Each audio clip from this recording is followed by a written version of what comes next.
Hi, my name is Mary, and well, how do I say this? I think I can read my sister's mind, and that's how I discovered her darkest secrets, like her dirty thoughts with my boyfriend. Let me take it from the beginning. My twin sister Jane and I came from a really religious family. We would go to church every single Sunday, and our parents forced us to pray before eating and sleeping. I know it sounds boring, but I kind of enjoyed it. I mean, it was the only thing that I knew, and that was fine. On the other hand, my sister clearly hated it. She did whatever she could to avoid going to church and never learned a single prayer. Although we look exactly the same, we are two very different people. For example, I used to love to play with dolls and she would smash their heads against the rock. She's psycho, I know. She also had some good things to her. She was really good at sports and somehow learned to ride a skateboard at an early age. She was still really crazy. I remember this one time when I caught her in the yard cutting up a little bird that had died with a knife. Or maybe had she killed it? I don't know. When we were little, I always thought there was something evil about her. That's maybe why I kept my distance. That all changed when we were 10, when we suddenly discovered our special ability. We could read each other's minds. We were taking a test in math class, and I started to pray so hard because I hadn't studied at all. I asked God to help me, and he didn't answer back. But Jane did, all the way from her seat across the room without moving her lips. She was reading my thoughts, and I was reading hers. It was crazy, and I could hardly believe it. We both definitely failed that exam, but it didn't matter. We found something out way more important. That supernatural connection brought us closer as sisters for the first time. She was still the impulsive little girl, and I was the good and obedient child, but we became best of friends because we shared something nobody else could have. Telepathy, or as we call it, twinlepathy, has its own rules. We couldn't read the other person's thoughts unless they gave us permission. Basically, it works like AirDrop for iPhone. But that didn't stop us from having fun. We were always trying to freak people out with our powers. Like this one time we made the whole class think that Jane was a magician because she could always guess the card that I chose from the deck. That was way too easy. We were always up to something, and Jane and I turned out to be absolutely inseparable. That is, inseparable until that one night at camp. We were 14, and our parents sent us to a Christian camp. And just for the record, the last thing you do in those camps is pray. Just imagine all these hormonal and repressed teenagers trying to take advantage of the little bit of freedom in the summer to have some fun, obviously in secret. Well, it was all fun and games until one night I was sleeping when I woke up with a call for help. And it was my sister using our twinlepathy to ask me if I could look for her somewhere out in the forest. I went to find a flashlight, and then I started searching for her. And when I found her, she was covered in mud and her clothes and her hair were all dirty and there were leaves everywhere. She told me that she was with some guy until they heard something in the distance, and he ran away without letting her know how to get back to camp. She didn't tell me anything else, even though I know exactly what she was doing, but she wouldn't let me read her mind about it. I knew she was hiding something. When we got home, everything was normal for like 2 weeks, until then it wasn't. She wouldn't leave her room anymore, and she was eating a ton. She gained like 44 pounds in 6 months. I asked her to tell me why she was so depressed a million times, and she would never answer. I wanted to read her thoughts so bad, but that was off the table because she wouldn't let me into her room, much less her mind. Although I was worried about her, I was also really sad because from one moment to the next, she just cut me off and left me alone. I missed her, and I kind of hated her a little bit at the same time. 3 years passed, and things started to change. Jane got skinny again, but was always alone. She wasn't interested in boys, her grades, or anything. Her only hobby was being in her room or running away in the middle of the night to God knows where. We hardly spoke when we passed each other in the bathroom or even in the living room. It was really sad. I was doing okay, though. My grades were excellent. I had my own group of friends and a really handsome boyfriend. His name was Dylan, and he was a dream. Handsome like a movie actor, a really talented skater, and a good Christian boy, like my parents always wanted. He was perfect, and he was all mine. I wanted him to be the first boy that I took home from my family to meet, and so I did. I invited him to dinner on a Friday night, and the day had finally come. Mom made a turkey in March because she wanted to impress him. Dad put on cologne to mark his territory, I guess. And Jane? Well, Jane actually came out of her room.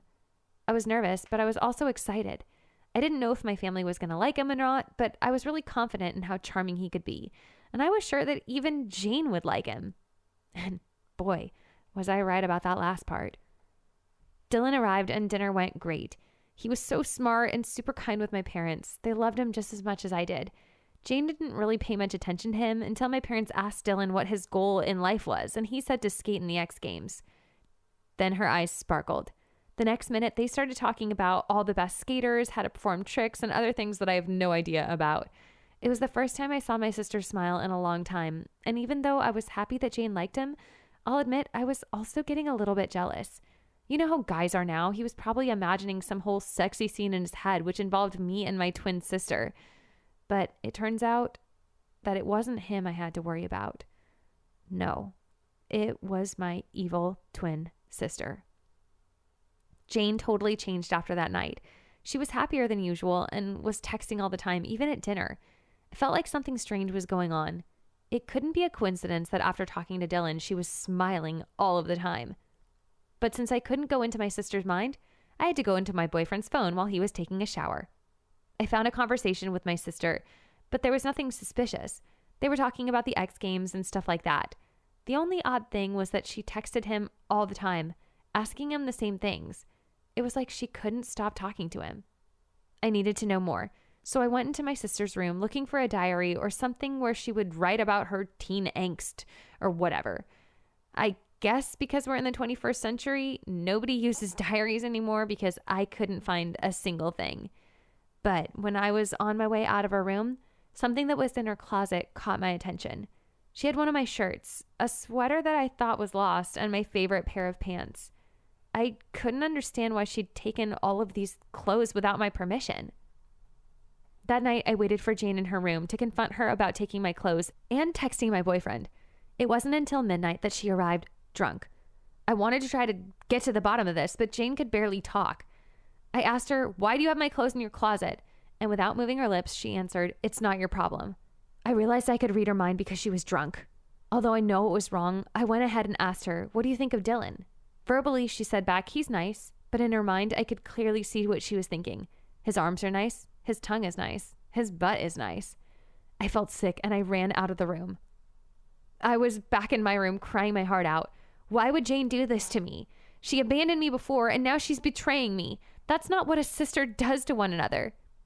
After crying for like an hour, I started to think. Jane's been alone for a really long time, and after all, she didn't say anything super explicit. Dylan is a really handsome guy. Of course, girls are going to have fantasies about him. I was ready to forgive him and to apologize to her for reading her thoughts without her permission. We'd both done something wrong, so we were even. And that's when I got a text on my phone from Dylan. And it said the craziest thing. "You were wild tonight." I started freaking out. I wasn't with him that night. In fact, I'd never gone past third base with him, so I didn't know what he was talking about. I asked him, "What do you mean?" And he said, "We finally did it, love. Don't you remember? It must have been because of all the booze." And I was in shock. Obviously, it had been Jane. She stole my boyfriend, used my clothes and my identity. I couldn't believe she tricked him. I went into her room, and even though I wanted to kill her, I just burst into tears in front of her bed, asking why she would do this to me, why she was such an evil person. I couldn't even imagine what a sick psycho would do something like that. She just watched me from her bed with her eyes watery, and she finally took my hand and gently put it on her head. She was trying to tell me something using twinlepathy. And finally, after listening to everything going through her mind, it made a little bit of sense. She told me that the night I went to look for her in the woods, she was hooking up with an older guy without protection. And a few weeks later, she found out she was pregnant. She had to hide it because my parents would have killed her if they found out. So she began to eat all the time, so everybody would think she was just fat and not pregnant. Well, pregnancy also, I guess, made her hungry. She told me that she ran off to have the baby at a clinic in secret and then gave it up immediately for adoption. She thought it wouldn't affect her, but it hurt so much that she no longer allowed herself to feel anything for anyone. That is, until Dylan arrived. According to her, he was the only thing that made her feel alive since then. And even though she knew it was wrong to go after her twin sister's boyfriend, she had to do it to remind herself what love felt like. At last, I understood why my sister had changed so much. She didn't abandon me. I abandoned her in the most painful moment of her life. We just hugged each other and cried until we fell asleep in the same bed. But the next morning, I woke up alone. I searched all over the house and she was nowhere to be found. I went back to my room and saw a lot of my clothes on the floor, like someone had packed in a desperate scramble. Yesterday marks 3 months since Jane left without notice. She ran out of our lives, leaving my dad hopeless and my mom heartbroken. Mom keeps trying to put posters up looking for her. I don't think she's missing. I think she disappeared by her own volition. And Dylan, well, I never wanted to look at his face again. And it turned out that he didn't text me back anymore for some reason. So that wasn't going to happen anyways.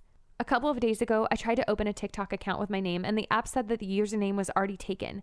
I looked up the user, and there was my twin sister, the one who stole my boyfriend, my identity, and the name of my TikTok account. She probably convinced Dylan to run away with her, and that's why he won't text me anymore. And I'm sure all of those tales of her alleged pregnancy are false, and she only used them to get away with this. I don't even know what to believe from her anymore. Maybe soap operas are real, and evil twins do exist.